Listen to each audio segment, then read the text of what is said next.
Baik, Assalamualaikum warahmatullahi wabarakatuh. Perkenalkan, nama saya Muhammad Abdul Razak Mansur dengan NIM D1B12105. Baik, di sini saya akan menjelaskan sedikit metode gravimetri, titrimetri, dan kolorimetri untuk analisis C, N, P, dan K dalam tanah dan tanaman. Baik, langsung saja. Metode gravimetri adalah analisis gravimetri, suatu metode analisa kuantitatif untuk penentuan jumlah zat berdasarkan pada penimbangan. Dalam hal ini, penimbangan hasil reaksi setelah bahan yang dianalisa direaksikan. Untuk jenis-jenis gravimetri itu yang pertama, gravimetri curah hujan atau tertua, di mana ketika sinyal adalah massa endapan. Kemudian yang kedua, elektrogravimetri, di mana analit diendapkan pada suatu elektroda dalam sel elektrokimia. Yang ketiga adalah gravimetri volatilisasi dan termogravimetri, di mana ketika energi termal atau kimia digunakan untuk menghilangkan spesies yang mudah menguap. Kemudian yang keempat ada titrimetri gravimetri, di mana massa titran yang alih-alih volumenya diukur berubah menjadi jauh lebih akurat dan presisi. Kemudian yang kelima, gravimetri partikulat, di mana analit ditentukan setelah pemindahannya dari matriks sampel dan penyaringan atau ekstraksi. Penentuan padatan tersuspensi adalah salah satu contoh gravimetri partikulat. Baik, kemudian kelebihan menggunakan analisis gravimetri. Yang pertama, dilakukan dengan cara sederhana. Yang kedua, interpretasi hasil mudah. Pembacaannya berhubungan langsung dengan jumlah analit. Yang ketiga, memberikan hasil yang sangat-sangat akurat dan tepat. Bahkan hasil gravimetri digunakan untuk memeriksa kekuatan metode lain. Faktor penting dalam analisis gravimetri, yang pertama nukleasi, yang kedua pertumbuhan partikel, yang ketiga suspensi koloid, ketiga koagulasi, aglomerasi, yang selanjutnya peptisasi, selanjutnya kopresipitasi, dan terakhir pencernaan. Metode titrimetri adalah analisis kimia yang ditujukan untuk mengetahui suatu kadar zat dalam sampel dengan larutan yang telah diketahui konsentrasinya, di mana dapat dilakukan dengan karbon organik tanah. Karbon organik tanah merupakan komponen yang paling penting dalam tanah karena mempengaruhi hampir semua dalam sifat-sifat tanah. Kemudian karbon sebagai bahan organik tanah mengubah sifat fisik, kimia, dan biologi tanah.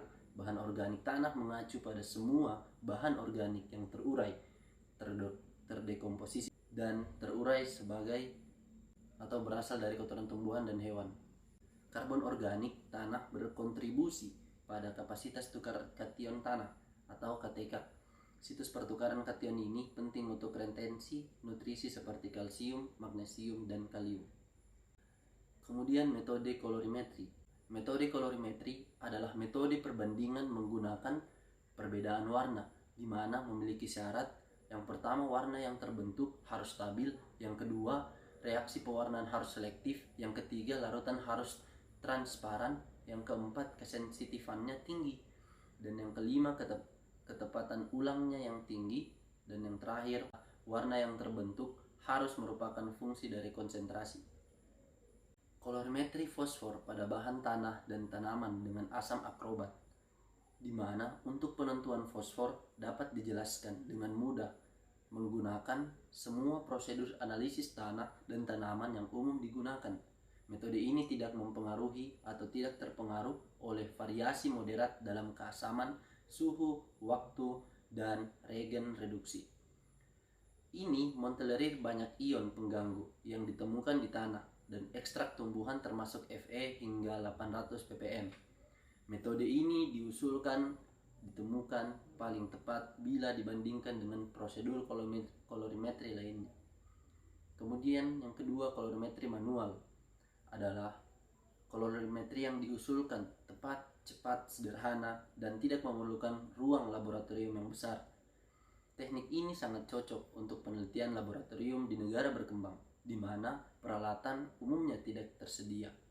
Kemudian, apa yang menjadi konsep atau prinsip dalam menggunakan metode ini.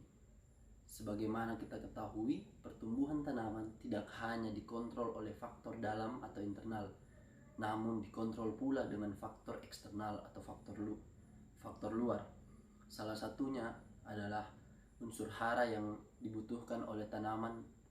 Yang di pertumbuhan tanaman tidak hanya dikontrol oleh faktor dalam, tetapi juga dikontrol oleh faktor luar atau faktor eksternal. Salah satunya adalah unsur hara yang terdapat pada tanah yang dibutuhkan oleh tanaman yang dapat tumbuh maksimal untuk pertumbuhan tanaman tidak hanya dikontrol oleh faktor dalam atau internal, namun dikontrol pula oleh faktor luar atau faktor eksternal. Salah satunya adalah unsur hara yang dibutuhkan oleh tanaman, di mana unsur hara dapat diketahui oleh tanah.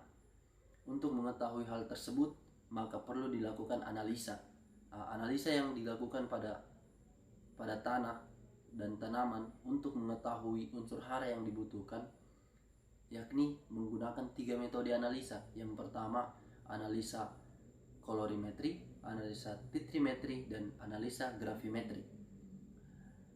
Tiga metode ini